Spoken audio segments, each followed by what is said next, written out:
Hi, my name's Adam Cooke. I'm the executive chef at Topsoil Restaurant.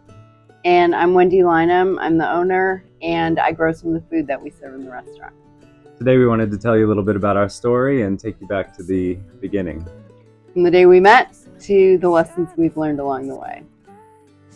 And I went back and called my home through the shadows. We met 6 years ago, and we realized we both had a shared passion for local, sustainable food. I had put on a plant-based supper club pop-up, and Wendy had joined as a guest. And I had reached a point in my career where I really just didn't want to run a restaurant anymore that wasn't attached directly to a farm. I've learned and been lucky enough to be surrounded by master gardeners and local farmers for most of my career, and great chefs that have always taught me how to work this way. And I just wanted that to be my mission going forward. And I had just started my farm, and I had an agri-hood development planned for my 16 acres that I own here. And I paused my development plans, but I decided to start the farm and just to see what would happen. And there actually, part of the development plan included a farm-to-table restaurant on the property. So I guess when I met a chef and we shared a passion for local sustainable food, the conversation really started. We both wanted to create something unique, this farm-to-table experience that went beyond the usual. It wasn't just about serving good food. It was about connecting people to where their food comes from and serving that food at its peak.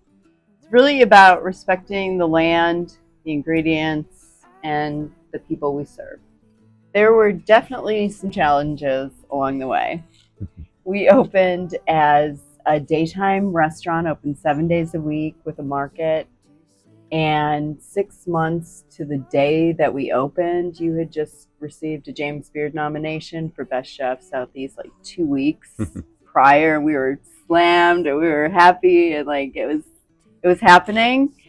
And then we had to shut down during the pandemic. So keeping our vision alive and just what we wanted the restaurant to be was our main priority. And definitely there were challenges. And we came out on the other side looking 180 degrees different than what we had originally intended as we opened, and moved forward with a dinner offering that was pretty refined, and then we added brunch as well, and that's how we got through the pandemic and really began to thrive as a restaurant. We found our footing and what I guess we're meant to be. I do think that one thing that came out of that pandemic period was that our mission really stayed true, that we were able to rely on our local farmers who still had food that they were growing and still needed to sell, and we still had an outlet for it. So it really proved that the system that we truly believed in was stable and reimbursed our entire mission for the restaurant. And so when we reopened, we really didn't miss a beat, so to speak. We didn't have the shortages, or we weren't experiencing that. Yeah. And staffing was tough. And we still really don't need to deal with that. We write our menus solely off of what's available each week, and that's it. And our guests have been great and super flexible, and they don't seem to mind if our menu's a little bigger one week or a little smaller one week, or anything like that, as long as it's fresh and right in season. Okay, one of the challenges that came out of the pandemic was staffing, and it seemed like the right people would show up when we needed them. And then it just kind of became clear to us that we don't need to overdo the schedule, that we can just do Thursday through Sunday and have one team and not have to be open all the time. So that kind of became our focus, to keep things sustainable from a human perspective too. Yeah, Yeah, I tell the staff that I hope it's the hardest job they ever love.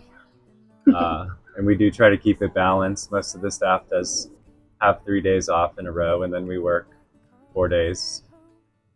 Very hard. It's been 5 years, and the support from our community has been amazing.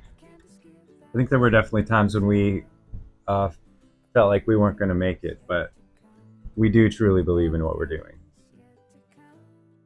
The farm and the restaurant really grew together with so much help from our team and the community. We have great volunteers that come out to the farm and help every week. We really couldn't do it without all that support. We're proud to serve the food that we serve and source the food from the people that we source it from. And our guests are incredible. Yes, they do have the We best have guests. the best guests. I think the farm is great. We've expanded it with an orchard, so hopefully next year we'll see some of those crops come in. And we have some plans for the restaurant. I think as the farm expands, the new seasonal menus will expand. It's been fun to revisit dishes from prior seasons and pick up where we left off on those dishes and push them a little bit further. And maybe a small remodel.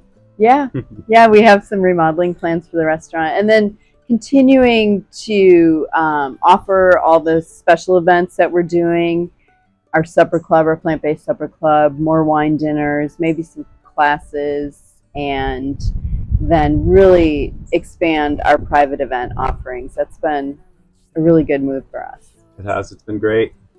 Topsoil is a perfect venue for all kinds of different events, and it allows us to use our menus and occasionally our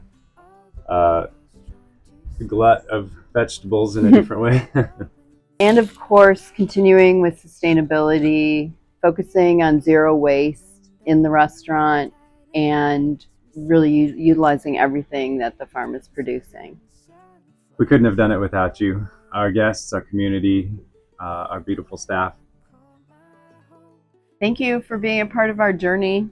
We can't wait to see what the future holds. I'm going to get some more raspberries because those did not live. Okay.